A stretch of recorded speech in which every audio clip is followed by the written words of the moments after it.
हम लोग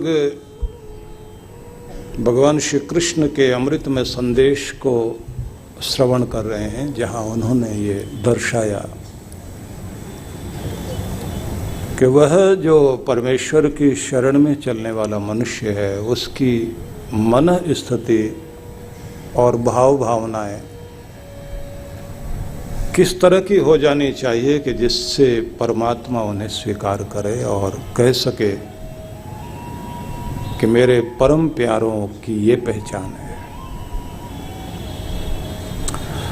तो 12वें अध्याय के 8 अमृत श्लोक, जिन्हें अमृताष्टकम कहा जाता है, उन पर हम लोग चिंतन कर रहे हैं। और आनंद की बात है कि भगवान जब ये समझाते हैं कि निरंतरता आपके जीवन में संतुष्टि की चले, लेकिन भौतिक अभौतिक विकास की यात्रा में कभी पीछे नहीं हटना। आध्यात्मिक रूप से आप जागृत रहें और आपका कनेक्शन प्रभु से जुड़ा रहे। कितने भी आसमान में उड़ान भरना, लेकिन डोर भगवान को पकड़ाए रखना। और ये तन भले ही दुनिया के लिए प्रयोग हो, लेकिन तुम्हारा मन और तुम्हारी बुद्धि वो भगवान को मिल जाए। धन दुनिया को दे देना, लेकिन मन भगवान को दे देना। ये भगवान ने संदेश दिया। और आगे जब हम लोग बढ़ते हैं तो फिर वहाँ कुछ श्लोक और हैं। अनपेक्ष शुचिर्दक्ष उदासीनो गत व्यथः सर्वारंभ परित्यागे यो मद्भक्त स मे प्रिय। ऐसा व्यक्ति अनपेक्ष, अपेक्षाओं को रखकर नहीं जीता, न चाहा न चिंता, और न जीवन किसी और पर निर्भर। क्योंकि हमारी सारी खुशियां तभी हमें प्राप्त होती हैं जब हम स्वयं में निर्भर होकर और स्वयं में तृप्त होकर जीते हैं।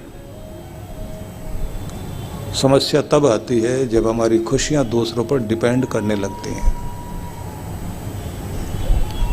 जब हम सोचते हैं बेटा साथ दे तो मैं खुश हूं, पति साथ दे तो मैं खुश रहूं, मेरे अपने साथ निभाए तो मैं खुश रहूं, दुनिया का मूड बदलता रहेगा, तो उनके मूड के साथ आपकी खुशी ना बदले, आपकी मस्ती ना बदले, आपका आनंद ना बदले।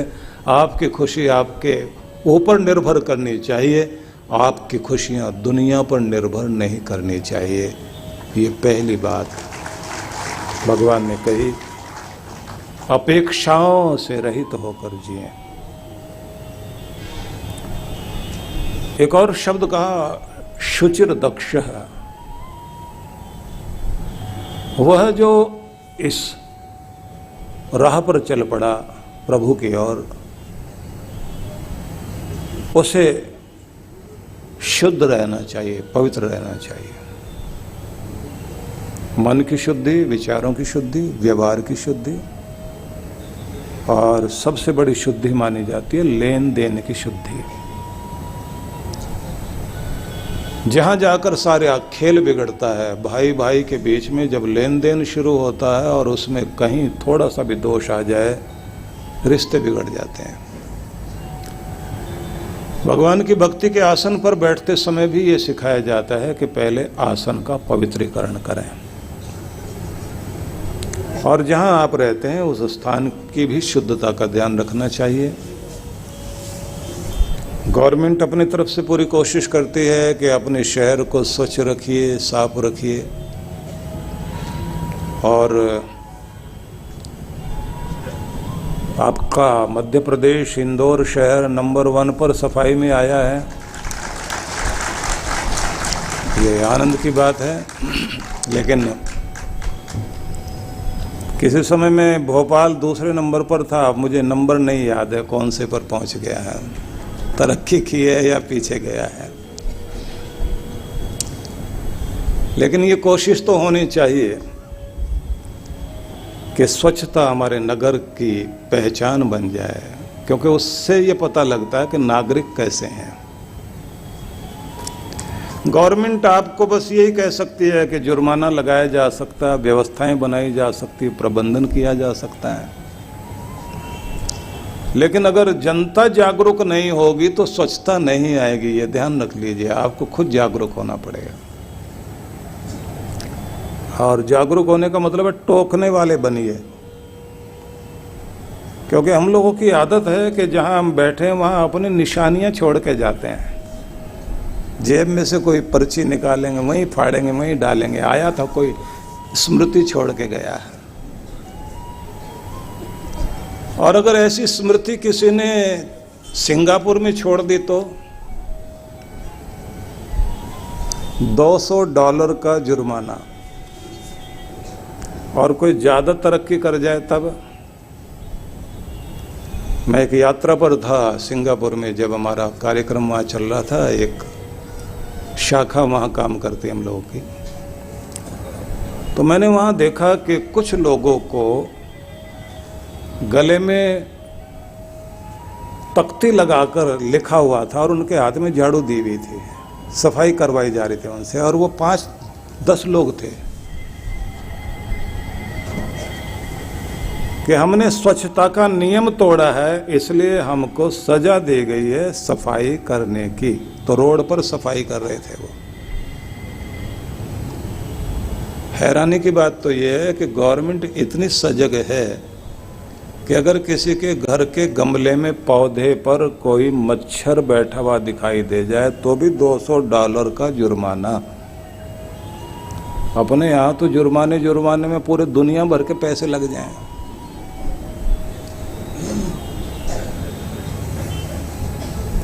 मेरा विषय नहीं है ये, लेकिन फिर भी मैं ये कहूँगा,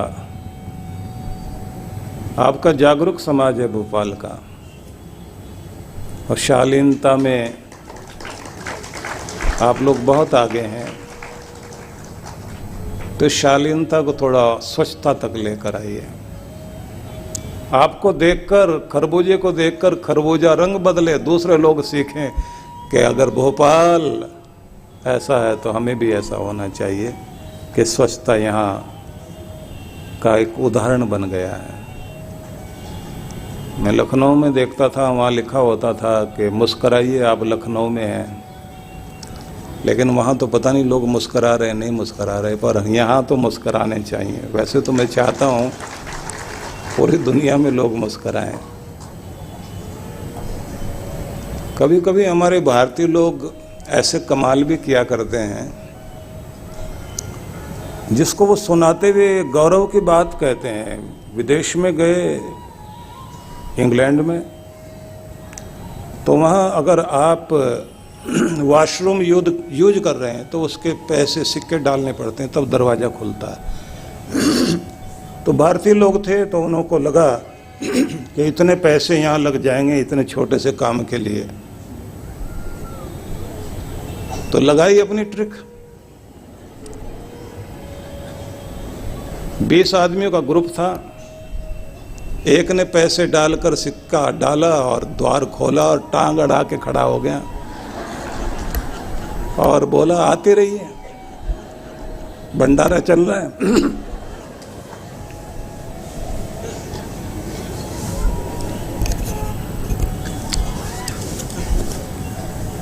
तो ध्यान रखिए कि कहीं पर भी अगर कोई गलती करता हुआ पकड़ा जाता है तो फिर बात पैसे की नहीं, हमारे देश का नाम छोटा होता है कि भारतीय लोग ऐसा करके गए। तो मेरा निवेदन यह है कि भगवान ये कहते हैं कि आप मेरी ओर आना चाहते हैं तो अपनी शुद्ध परंपरा का निर्वाह कीजिए। इसमें बड़े मजे की बात यह है कि विचारों का भी शुद्धिकरण होना चाहिए कि आपके वो विचार जो आपको नीचे गिराएं उनको नहीं आने दो। वेदों में एक संदेश है, माँ गताना मादीदी था ये नयंती परावतम। उन विचारों को मन में मत उठने दो जो तुम्हें नीचे गिराएं। आरोह तम सो ज्योति, जो तुम्हें अंधेरों से उजालों की तरफ लेकर जाएं, प्रगति पथ पर लेकर जाएं। वैसे ही विचार तरंगों को मस्तिष्क में उठने दो, क्योंकि तुम उन्नतिशील हो, आगे बढ़ने के लिए दुनिया में आए। विचार दोनों तरह के मस्तिष्क में आते हैं। संकल्प विकल्प करना मन का काम है,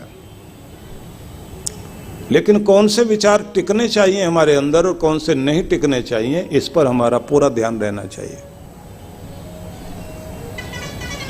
अगर निराशा के विचार हावी होने लगे हैं तो जल्दी से जल्दी आप उन पर काबू पाइए। और यदि आपके अंदर चिंता की लहरें बहुत अधिक काम करने लग गई हैं तो अपने मन को समझाइए कि चिंता चिंता नहीं, ये दीमक है जो हमारी मुस्कान को छीनने के साथ हमारी हिम्मत को भी छीन जाती है। और ये चिंता वो दीमक है जो हमारे भविष्य के सपनों में भी लगकर उन्हें भी खोखला कर देती है। तो आई है चिंता किसी कारण से, तो खुद से मीटिंग करने का समय है। उसी को कहते हैं चिंतन करना। जब आप खुद के साथ मीटिंग करते हैं तो अपनी चिंताओं का निवारण करते हैं, लेकिन जब आप एक ही बात को बार बार दोहराते हैं तब आप ध्यान रख लीजिए कि चिंता दीमक का काम करती है। और जैसे किसी लोहे को जंग लगता है ना, ऐसे चिंता भी अपने आप अंदर से ही पैदा होती है। किसी घर का बोझ उठाकर कोई खंबा खड़ा है लोहे का और घर के लोग ध्यान नहीं देते, समय समय पर उसे साफ रखना, उसकी पॉलिश करना, तो धीरे धीरे जंग लगता है। अब बाहर से दिखाई नहीं देता है जंग लगा हुआ है। और एक दिन वो स्थिति आ जाती है कि वो खंबा जो इतना बड़ा बोझ उठा रहा था खोखला होकर गिर जाता है। अगर आपने दीमक को, इस चिंता को बढ़ने दिया, आप कितने भी शक्तिमान क्यों ना हो, खोखला कर देगी ये। जिन पेड़ों को आंधियां नहीं तोड़ पाती उनको दीमक गिरा देती है, भले वो 100 साल पुराने शक्तिशाली पेड़ रहे हों। कोई कितना भी बड़ा योद्धा रहा हो, सेनापति रहा हो, वीर रहा हो, मानक तय किए हों, किसी ने कीर्तिमान बनाए हों, पर अगर लगातार जिंदगी में चिंता चल पड़ी वो खोखला करके गिरा देगी, बीमारियां लाकर खड़ी कर देगी। इसलिए मैंने थोड़ा ज्यादा बल दिया इस पर कि चिंताएं तो आएंगी, लेकिन अपने आप को नियंत्रण करने का ऐसा बल अपने अंदर जरूर पैदा करें कि जल्दी से जल्दी आप चिंता को हटाएं। चिंतन करते हुए, खुद के साथ मीटिंग करते हुए, समस्या को लिखकर उसके समाधान पर ध्यान दें। समस्या से ज़्यादा समाधान पर जब हम केंद्रित होते हैं तो चिंताओं का निवारण होता है। इसलिए शुद्धिकरण में ये भी आता है कि जो भी विचार मस्तिष्क को खोखला करते हैं और आपकी शक्ति को नष्ट करते हैं, उन विचारों को तुरंत आपको बदलना चाहिए और उसकी जगह पर वो चीज़ लेकर आओ जो आपको शक्ति दे। क्योंकि चिंता करने से शक्ति नहीं आती, निराशा से कोई शक्ति नहीं आती। लेकिन जब आप अपने अंदर होप पैदा करेंगे, निर्भीक बनेंगे और जब आप सामना करने के लिए तैयार होंगे तो शक्ति आएगी। इसलिए शक्ति की उपासना कीजिए। बलम उपास्व कहा गया, वेदों में ये शब्द आया, बलम उपास्व। स्वामी विवेकानंद इस शब्द को बोलते थे कि गरीबी गरीबी चिल्लाने से तुम्हारी समृद्धि जिंदगी में नहीं आएगी। तुम्हें अपनी दुर्बलता को हटाना होगा, शक्ति को लाना होगा। लाखों साल के अंधेरों के सामने बेबस होने की जरूरत नहीं, एक जगमगाता हुआ दिया लाने की जरूरत है कि जिससे तुम्हारी जिंदगी में रोशनी आ सके और तुम्हारा अंधेरा दूर हो सके। तो हमने ये समझा, क्योंकि मैं पॉइंट टू पॉइंट बात करता हूँ और आपको याद कराता हूँ कि भगवान ने पहला शब्द कहा, अपेक्षाओं को रखते हुए दुनिया में नहीं जिएंगे। आप अपनी खुशियाँ पाना चाहते हैं तो स्वयं पर निर्भर हो और अपेक्षा रहित होकर मस्तिष्क को शांत रखकर प्रभु की ओर चलें। एक बात हुई। दूसरी बात कही गई है कि आप शुचि को, पवित्रता को, शुद्धि को अपनाएं। ये तन की, मन की, व्यवहार की और लेन देन की शुद्धि। बड़ा ध्यान रखना चाहिए, क्योंकि लेन देन में अगर आप शुद्ध हैं तो सच में आप शुद्ध हैं। लेने के लिए अलग तरह की स्थिति होती है, देते समय अलग तरह की स्थिति होती है। ज़्यादातर लोग यहाँ मार खा जाते हैं, तो ये आपको मैंने बताया। और फिर आपको ये बताया कि आप अपने विचारों की शुद्धि पर भी ध्यान दें। ठीक है, पकड़ते जाइए विचारों को, शब्दों को। अब अगले शब्द पर चलेंगे हम लोग।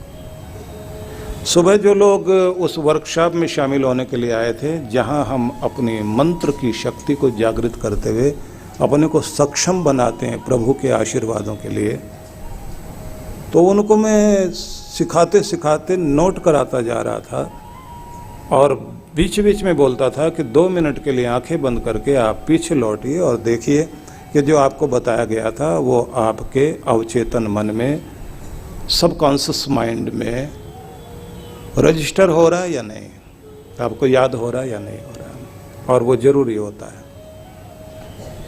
अगले शब्द की तरफ हम बढ़ते हैं। अगला विचार बिंदु है दक्षः। बड़ा महत्वपूर्ण शब्द है ये। दक्ष होना ये इतना महत्वपूर्ण चीज है कि यही आपकी ज्ञान की दक्षता, किसी कार्य की दक्षता, उससे पता लगता है आपकी क्षमता का, योग्यता का। अभ्यास करने से चीजें आप सीखते हैं, क्योंकि परफेक्शन लाने के लिए प्रैक्टिस जरूरी होती है। तो हम ऐसे समझें कि कुछ अच्छी आदतों की दक्षता प्राप्त करें। जैसे सुबह सिखाया जा रहा था कि आपकी जिंदगी को चलाती हैं आदतें। अच्छी आदतों के साथ जब आप जिंदगी जीते हैं तो एक गुणवत्ता वाली, क्वालिटी वाली लाइफ आप जीते हैं। अच्छी आदतों के साथ जिंदगी जीना आसान होता है, लेकिन आसानी से अच्छी आदतें नहीं आती। ये ध्यान रख लेना। बुरी आदतें आसानी से आती हैं, लेकिन उनके साथ जिंदगी जीना बहुत मुश्किल होता है, क्योंकि हर जगह रुलाएंगी वही, पीछे गिराएंगी वही, चोट पहुंचाएंगी वही। आपकी जिंदगी को चलाती हैं आपकी आदतें। अगर बुरी चीजों में आप दक्ष हो गए तो याद रखना, आपका दुश्मन कोई बाहर नहीं, आपकी आदतें ही आपकी दुश्मन बन गई। तो अच्छी शुभ आदतों के लिए प्रैक्टिस करनी चाहिए। अच्छी आदतों को चुने पहले कि ये मेरी जिंदगी में आनी चाहिए। जैसे आप सुबह उठने का नियम बनाएं, तो फिर मूल्य चुकाने के लिए तैयार रहिए। अलार्म बजेगा, उसके बाद आप उसको हाथ बढ़ा के गला मत घोटिए और ये मत कहिए अपने आप को 10 मिनट में उठता हूँ। 10 मिनट जब होंगे तो आपको पता लगेगा 2 घंटे हो गए। और अगर संकल्प मजबूत रहा तो फिर अलार्म बजने से पहले आप उठ के बैठ जाओगे। आपको लगेगा कि नहीं, मुझे उठ जाना चाहिए, क्योंकि आपकी अंदर की घड़ी काम करने लगती है। महत्वपूर्ण बात होती है कि आप अपने आराम तलबी में उस समय जो लापरवाही और आलस्य आप पर हावी हो रहा हो, अपने संकल्प के साथ लात मारकर उस कंबल को फेंकने की चेष्टा करिए जो आपको बाहर निकलने नहीं दे रहा, और निकलिए बाहर और सैर करने के लिए चल पड़िए। आपका नया दिन शुरू हो जाएगा, नई जिंदगी शुरू हो जाएगी, क्योंकि आप कुशलता की तरफ, अच्छी आदतों की तरफ चल पड़े हैं। और उस समय आप कहिए कि मैंने अगर ठान लिया तो फिर मैं उसे पूरा करता हूं। और जब आप अपने सैर के लिए जा रहे हो तो उस समय अपने मन मन में दोहराइए, मैं सुनहरे भविष्य की ओर बढ़ रहा हूं, क्योंकि मैं अपनी कीमत जानता हूं। मेरी यात्रा स्वास्थ्य की यात्रा है, आरोग्यता की यात्रा है। निरोग, स्वस्थ, सक्षम जीवन जीने के लिए पहला कदम मैं उसका स्वागत करता हूं। ऐसे अच्छे शब्द बोलिए अपने मन में, और धीरे से अपने पेट थपथपा दीजिए। यहाँ नहीं, घर में जाके थपथपाना जब आप कल सैर करने के लिए जाएंगे। कोई भी एक अच्छी चीज, उसकी दक्षता आपको बनानी है। धीरे धीरे करके इसी तरह से जब आप अपने टाइम का एक एक मिनट का उपयोग करते हैं, और एक बात ध्यान रख लीजिए, जिन विचारों से आपका जीवन कीमती बनता है और जो आपको नया बना दें, जो आपको प्रेरित करें, जो आपको सक्षम करें, उन विचारों का स्वागत करने के लिए आपको दुनिया के किसी भी कोने में जाना पड़े, वहाँ जाकर जरूर बैठना, सुनना, वहाँ जो विचार मिलते हैं उन्हें अपनी डायरी में नोट करना, क्योंकि ज़िंदगी के लिए वो कीमती लम्हे होते हैं जो आपको प्रेरित करें। ये याद रह जाना चाहिए कि वो सांझ कितनी महत्वपूर्ण थी जब मैं जाकर सत्संग में बैठा था, और वहाँ किसी और के लिए कहा जा रहा होगा मुझे नहीं पता, लेकिन वो मेरे लिए ही कहा जा रहा था, क्योंकि जो हो गया हो गया, अब एक नई जिंदगी की यात्रा पर मैं चल पड़ा हूँ। अपने को बेहतर बनाने के लिए आज मैंने संकल्प कर लिया है, मैं कल से अपने स्वास्थ्य पर ध्यान दूंगा, खुश रहूँगा, अच्छी आदतों के साथ, और बुरी आदतों को धीरे धीरे काबू करते हुए एक बेहतरीन जिंदगी जीने के लिए तैयार हो रहा हूँ। डायरी एक रखा करो आप, जिसमें आप लिखा करो। उसमें कोई आप आलू सब्जी का हिसाब किताब मत लिखा करिए, जिंदगी का हिसाब लिखो। किसी ने कड़वा बोला, मीठा बोला, वो नहीं। और कभी कभी गुनगुनाना शुरू कीजिए, अकेले घूमते फिरते हुए, मुस्कुराते हुए। आपको रेडियो, टीवी और सारी चीज़ें नहीं, खुद ही टीवी बन जाइए, खुद ही रेडियो बन जाइए। गुनगुनाते हुए आनंद के साथ टहलना शुरू कर दें। मस्ती आपके अंदर से प्रकट होने लग जाए। आपको भले ही गाना ना आता हो, गुनगुना तो सकते हैं। कोई भी अच्छी ट्यून आपको लगती हो, अच्छे शब्द लगते हो, अकेले में एकांत में गुनगुनाते हुए, मुस्कुराते हुए चलिए। आपके चेहरे पर जिससे भी मुस्कुराहट आती है, जिंदगी आपकी लहलाने लग जाए। वो सब चीज़ें करना शुरू कर दीजिए, क्योंकि आपको बेहतर जिंदगी जीनी है। हो सकता है मजाक उड़ाई जाए। वो घर में कोई पति जो है बहुत मस्ती से गाता हुआ घूम रहा था, पंछी बनो उड़ता फिरूं मस्त गगन में, आज मैं आज़ाद हूँ दुनिया के चमन में। और पत्नी किचन से वहीं से आवाज़ देकर बोली, जैसे ही ज़मीन पर आ जाओ तो धनिया सब्जी खरीद लाना है। बहुत आसमान में उड़ गए। टोंट कसे जाएंगे, हंसा जाएगा आप पर, लेकिन मस्ती मत छोड़ना। अगर अपनी हस्ती चाहते हैं तो जिंदगी में मस्ती बहुत जरूरी है।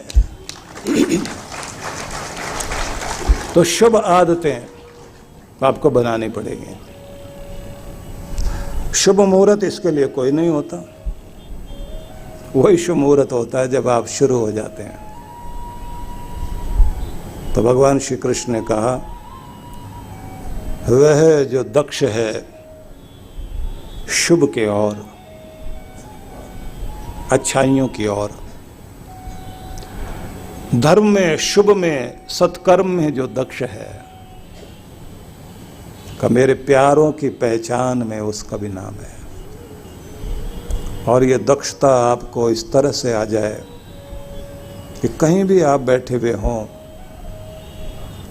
अपने समय का उपयोग करते करते अपने को और सक्षम और नया बनाते बनाते चलिए। बेहतरीन लोग तो बेकार चीज़ों से भी कुछ नई चीज़ें बनाने की चेष्टा करते हैं। और बेहतरीन लोगों की एक आदत होती है, दुनिया के किसी भी कोने में चले जाएं, वहाँ से कुछ भी अच्छी चीज़ मिलती हो, सीखने को कुछ मिलता हो, वो सीखते हैं और किसी निंदा चुगली में अपनी रुचि नहीं लेते। किसी के दोष ढूंढने में अपना समय बर्बाद नहीं करते। उनकी आदत होती है कि बगीचे में टहलते टहलते कहाँ कहाँ कितने सुंदर फूल खिले हैं, उनकी सुवास का, उनकी सुगंधि का, उनके सौंदर्य का आनंद लेते हुए वहाँ विचरण करेंगे। झुरमुट से आती हुई बांसों के बीच से हवा जो बह रही हो, उसके साथ लंबे गहरे सांस लेते हुए, और वो जो वहाँ पंछी चहचहा रहे होते हैं और सूरज की सुबह सुबह नई नई किरणों के साथ धरती का अभिषेक हो रहा हो, उस समय में वहाँ विचरण करते हुए, उसका आनंद लेते हुए, वो धन्यवाद करते हुए विचरण कर रहे होते हैं कि जगत के रचयिता परमात्मा, तेरी देन और कृपाओं के प्रति मैं आभार व्यक्त करता हूँ कि मुझ अपने प्यारे बच्चे के लिए तो कितना प्यारा सोना आसमानों से बरसा रहा है। एक अलग तरह का आनंद आता है। और कुछ वे लोग होते हैं जो वहाँ ढूंढते ढूंढते हैं, इतने कांटे, इतना कबाड़, इतने यहाँ चीज़ें बिखरी पड़ी हैं, इतना ये है, गवर्नमेंट क्या करती है, नगर निगम क्या करता है, यहाँ ये नहीं है। और फिर जिस पक्ष में वो, जिस पार्टी के पक्ष में होता है, उस पार्टी के हिसाब से फिर वो दूसरी पार्टी को अच्छे ढंग से कोस लेता है और उसी के साथ में अपने जैसे लोगों को ढूंढ लेता है। लेकिन हाथ में आता क्या है? मन मस्तिष्क में कूड़ा करकट बस जाता है। उस माली के प्रति अगर दो शब्द धन्यवाद के कह दिए जाएं, जो उन फूलों को उगाने में मेहनत करता रहा हो। किसी सांझ में आप किसी पार्क के पास से सड़क पे टहलते हुए जा रहे हो और आपको रात की रानी की सुगंध आपके नासापुट में आ रही हो, और वो सांझ ऐसी रही हो कि जब बारिश से धरती भीगी हो, हवाओं में नमी हो, एक सुखद वातावरण का आनंद आपको मिला हो, तो जहाँ ऊपर वाले को धन्यवाद करना, वहाँ उसके लिए थैंक्स जरूर कर देना, जिसने वो रात की रानी महकाई है, जिसने अपना पसीने की बूंदें उसकी जड़ों में गिराई हैं। भले ही वो आदमी आपके सामने ना हो, लेकिन मंगल भावना तो आपको पहुंचानी चाहिए ना। इसलिए बेहतरीन लोगों की एक आदत होती है, दुनिया के किसी भी कोने में वो रहते हैं, वहां से कुछ अच्छी चीजों को चुनते हैं और वो गुण सुगंधी अपने साथ लाते लाते अपनी स्मृतियों में, अपने जहन में बसाकर आनंदित होते हैं। हम लोग जब उत्तरकाशी में साधना के लिए और वहाँ से रानीखेत, अल्मोड़ा से आगे कौसानी, जहाँ पर महात्मा गांधी ने भी बहुत सारा समय व्यतीत किया, उनका एक आश्रम है वहाँ कौसानी में। उससे ऊपर की तरफ जाते हैं तो वहाँ त्रिशूल वाला भाग है, 3 पर्वत की शिखर है, वहाँ चोटियाँ हैं, जो सुबह सुबह आप 5 बजे जाएं तो एक एक चोटी ऐसे लगने लगती है जैसे सोने की बन गई है, बर्फ से ढकी हुई चोटियाँ सूरज की पहली किरण के साथ ऐसा लगता है जैसे सोने से किसी ने सजा दिया हो। और जैसे ही पूरी धूप निकल आती है तो ऐसा लगता है जैसे शिव जी का त्रिशूल वहाँ दिखाई दे रहा है। तो हम लोग जब साधना में बैठते थे तो एक समय तक ही बैठ पाते थे, उसके बाद वो जो दृश्य होते थे, इच्छा होती थी कि ये जहाँ हम रहते हैं वहाँ तक ये दृश्य जाने चाहिए। तो एक कैमरा रखा हुआ था अपने पास, तो फिर जाकर उस सौंदर्य को जब कैमरे में कैद करते थे और अपने शहर में लौट आते थे तो उसके बाद सुबह की साधना करने के बाद उस कैमरे को खोल कर देखते थे और एक दृश्य पर जाकर रुकते थे तो उसको आँखों से अपलक देखते हुए जैसे ही आंखें बंद करते थे तो ऐसा लगता था हम वहीं पहुंच गए। आज विज्ञान ने इतनी सुविधा दे दी है ना। आज से 40 साल पहले की हमारी साधना का समय और अब तो आप वीडियो बना लेते हैं। उस समय वीडियो बनाने की सुविधाएं नहीं थी। अब तो आपकी जेब में कैमरा है, इसी में वीडियोग्राफी करने की व्यवस्थाएं हैं। कहीं पर भी आप जाएं तो उस स्थान के दृश्यों का आनंद लेते हुए अपनी स्मृतियों में कुछ अच्छी चीजें बसाइए। और मैं तो कहूँगा एक डायरी आपके पास होनी चाहिए। उसको हम लोग बोलते हैं ना वरदान पुस्तिका, ड्रीम बुक, आपके सपनों की किताब। वो डायरी बहुत महत्वपूर्ण होती है, ध्यान रख लेना। उस डायरी में आप वो सब लिखिए जो आप अपनी जिंदगी में पाना चाहते हैं, जहां जीवन को देखना चाहते हैं। डायरी बहुत मदद करेगी आपके। जैसे आप यहां सुन रहे हैं ना, तो सुनने के बाद जो जो वाक्य आपके हृदय को भा गए और आपके जीवन का संकल्प बनने के लिए मन मस्तिष्क में तैर रहे हो, तो उनको आप अपने डायरी में नोट करना, उनको दोहराना और उसके बाद अपने संकल्प लिखना कि मैं एक बेहतर जीवन के लिए अब इन शब्दों पर प्रयोग करूंगा। क्योंकि आपकी जो मंदिर में पूजा पाठ होती है वो समय एक होता है जब आप खुद के ऊपर प्रयोग करते हैं। महात्मा गांधी ने जैसे अपनी आत्मकथा लिखी और उसका नाम दिया सत्य के प्रयोग, आपको भी स्वयं पर कुछ प्रयोग करने के लिए अपनी डायरी का प्रयोग करना चाहिए। हर एक के पास होनी चाहिए। और ये बात जरूर है कि वो निजी डायरी है तो वो किसी और के हाथ में नहीं दीजिए। उसमें आप अपने बारे में, खुद के बारे में लिखें, चिंतन करें। बड़ी महत्वपूर्ण आपकी जिंदगी की वो शक्ति बन जाएगी।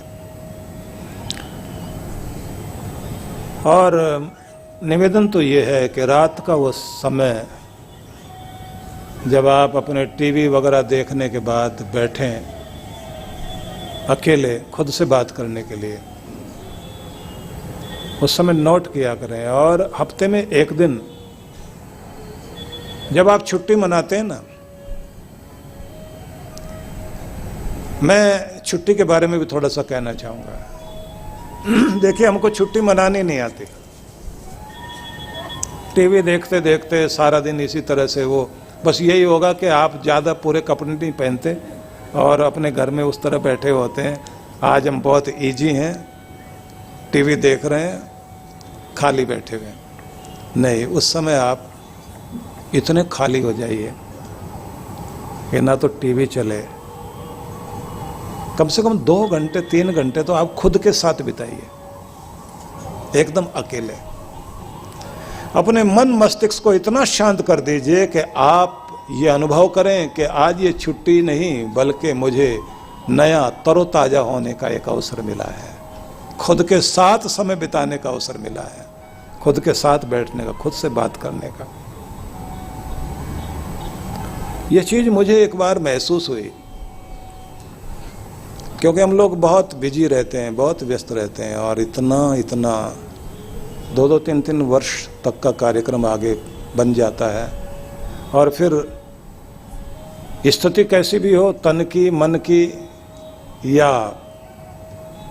सामाजिक पारिवारिक कोई भी स्थिति हो, हमको तो मूड बना के वैसे ही आना होता है। तो एक दिन छुट्टी का दिन था। छुट्टी का मतलब जिस दिन मुझे लगा कि आज मुझे आश्रम भी नहीं जाना और आज किसी से मिलना भी नहीं है, और जिन जिनों लोगों को समय दिया गया था सबको मना कर दिया गया कि आज नहीं मिलेंगे।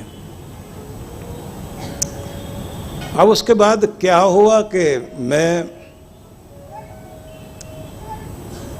घर में सबके साथ नहीं, छत पे जाके बैठा अकेले, और मन में आया कि कुछ भी नहीं करना। आंखें बंद करके शांत होकर बैठा, और मैंने जो वो 2-2.5 घंटे में पाया, एक नई ऊर्जा, शांति, संतुष्टि। तब ये समझ में आया कि जो ये कहा जाता था कि सप्ताह में कम से कम जितने आप बिजी हो 2 दिन तो छुट्टी के होने चाहिए। हालांकि अपनी भारतीय परंपरा में थोड़ा अलग था। भारतीय परंपरा में 5 दिन की छुट्टी थी। अमावस्या के दिनों में 2 दिन, पूर्णमासी के समय में 3 दिन की छुट्टी, प्राचीन परंपरा के अनुसार। तो उन 3 दिनों में, क्योंकि हमारे यहाँ 2 पक्ष चलते हैं, जैसे उत्तरायण दक्षिणायन, ऐसे शुक्ल पक्ष और कृष्ण पक्ष, जैसे दिन और रात, जैसे नौका के 2 चप्पू।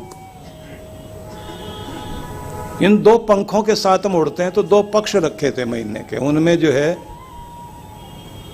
15 दिन के साथ ही आपको 2 दिन की छुट्टी और एक 3 दिन की छुट्टी। उसमें अपने आप को नवीनीकरण करना होता था कि अब आप एकदम नया, और उसमें कुछ नियम थे कि इसमें आप क्या क्या चीजें करेंगे।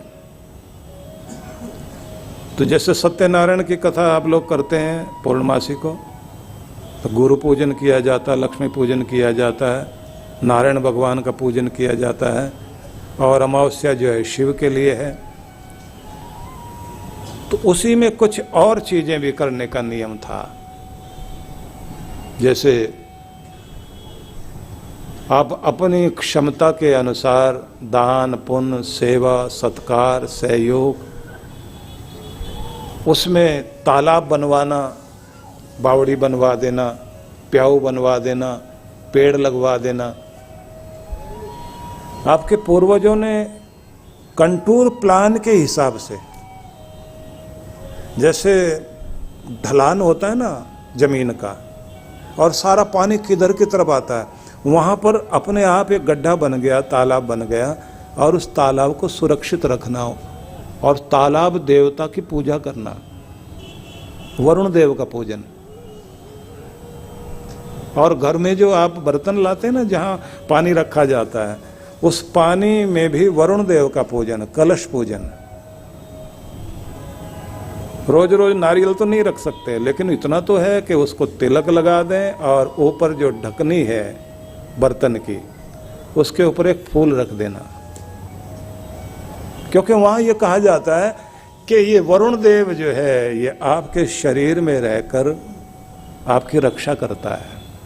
72% तो आपके शरीर में पानी है ना, 6% वायु है, 2% आप जो है श्वास से लेते हैं, बाकी जो है 4% जो आपके पूरे रोम छिद्र जो हैं उनके माध्यम से लेते हैं। और बड़े मजे की बात तो ये है कि आपके जितने भी पेड़ पौधे हैं, जैसे आपके फेफड़े हिल रहे हैं और जो है वो शोधन कर रहे हैं वायु का, और वो जो ऑक्सीजन बन रही है वो आपके खून में जाकर मिलती है, लिक्विड फॉर्म में जाती है। बिल्कुल उसी तरह से जो है ये पेड़ जो खड़े हुए हैं, उनकी पत्तियां हिल रही हैं, वो भी फेफड़े हिल रहे हैं, और वो वहाँ से शुद्ध करके आपके लिए जो जीवनी शक्ति है वो आपको दे रहे हैं, और आपकी जो अशुद्ध वायु है उसको ग्रहण कर रहे हैं। और जहाँ जहाँ पर भी पेड़ पौधे हैं, बस वहीं जीवन है, ये ध्यान रख लेना, वहीं सांस ठीक ली जा रही है। जैसे जैसे आप पहाड़ों की तरफ, बर्फीले पहाड़ों की तरफ चले जाएं, जहाँ पर पेड़ पौधे बिल्कुल दूर दूर तक नहीं है, कई कई किलोमीटर तक नहीं है, वहाँ सांस लेना मुश्किल हो जाता है। आप कैलाश मानसरोवर जाएं, इतनी बड़ी झील है वहाँ पर, मानसरोवर झील, जिसको कहा जाता है कि क्षीर सागर यही है। नारायण भगवान वहाँ बसते हैं और शिखर पर भगवान शिव बैठे हैं, कैलाश शिखर पर। लेकिन जब आप वहाँ जाओगे तो सांस लेना ही मुश्किल होता है। अभी चाइना गवर्नमेंट ने एक व्यवस्था करनी शुरू की है, कुछ उगता ही नहीं वहाँ, तो छोटा छोटा घास, छोटे छोटे पौधे किसी पत्थर के साथ लगा के छोड़े हैं। और कमाल की बात है, वो छोटा सा घास भी कितना बड़ा काम कर रहा है कि सांस लेने में जहां दिक्कत हो रही है तो वो कहता है मैं मदद करूं। वो आपको जिंदगी दे रहा है। ये घास, ये पेड़ पौधे, ये बेकार नहीं है भाई, ये सब आपको जिंदगी देने का काम कर रहे हैं। इन्हें उजाड़ने का काम तो हम लोग कर रहे हैं, बुद्धिमान लोग। कितनी दुखद बात है। इसलिए आपके पूर्वजों ने कहा था कि पेड़ लगाओ, पर्यावरण की रक्षा करो। क्यों? कहते हैं देवता प्रसन्न होते हैं। देवता किस रूप में प्रसन्न होते हैं? मतलब आपकी जिंदगी, आपकी जीवनी शक्ति आपको मिलती है। 10 बच्चे योग्य बनाकर समाज को दे देना और समाज का सिरमौर बन जाना, कहते हैं ये बहुत बड़ा यज्ञ है। लेकिन किसी ने अगर एक पेड़ भी लगा दिया तो कहते हैं वो 10 बच्चों जैसा काम कर दिया उसने। व्यवस्था बनानी चाहिए हमें सबको। नियम के अनुसार तो आपको पूरा साल जीवन चलाने के लिए 10 पेड़ों की जरूरत पड़ती है।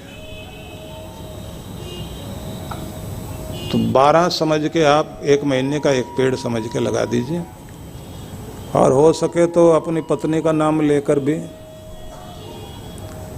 1-1 पेड़ उनके नाम से लगा दें। ये भी नहीं कर पा रहे हैं तो कम से कम अपने जन्मदिन पर तो 1 पेड़ लगा दीजिए। कितने लोग तैयार हैं भाई? मैं हाथ खड़े देखना चाहता हूँ। तो भोपाल बहुत अच्छा है, एक बार अपने लिए तालियां बजाइए आप लोग। मुझे किसी गवर्नमेंट ने नहीं कहा, लेकिन बड़ी गवर्नमेंट खुश हो जाएगी। बड़ी गवर्नमेंट ऊपर वाले कि हाँ मेरे बच्चे अच्छा काम कर रहे हैं। और देखिए अपने पूर्वजों की याद में भी लगाया करें। 15 दिन आप तर्पण करते हैं ना और श्राद्ध मनाते हैं अपने पूर्वजों का, उनके नाम पर बरसात के दिन होते हैं, उन पर लगाए जा सकते हैं। तुलसी नाम की एक महिला ने झारखंड में मीलों लंबे जंगल को उगा दिया था, बीज बो बो करके। गवर्नमेंट ने सम्मानित किया, लेकिन उसने ये कह दिया मैंने सम्मान के लिए नहीं किया। बचपन में मैंने बहुत बेर तोड़े थे, जामुन खाए थे, आंवले तोड़े थे, कर्जा चुकाने की कोशिश की है।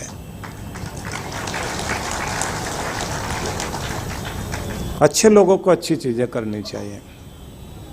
तो छुट्टी जो मनाई जाती है ना, तो आपके यहाँ पहली परंपरा और थी, लेकिन आप कभी कभी मौन होकर, शांत होकर बैठे। अब मैं जरा जल्दी जल्दी आगे बढ़ता हूँ क्योंकि मैंने श्लोक सारे पूरे करने हैं और कल तक का ही समय और 8 सुनाने हैं। अभी तो मैं 3रे पर पहुँचा हूँ। तो एक एक बिंदु पर चलते हैं। भगवान कह रहे हैं कि आप अपेक्षाओं से रहित होकर जिएं, पवित्र रहें, दक्षता अपनाएं, अच्छी शुभ आदतों का निर्माण करें।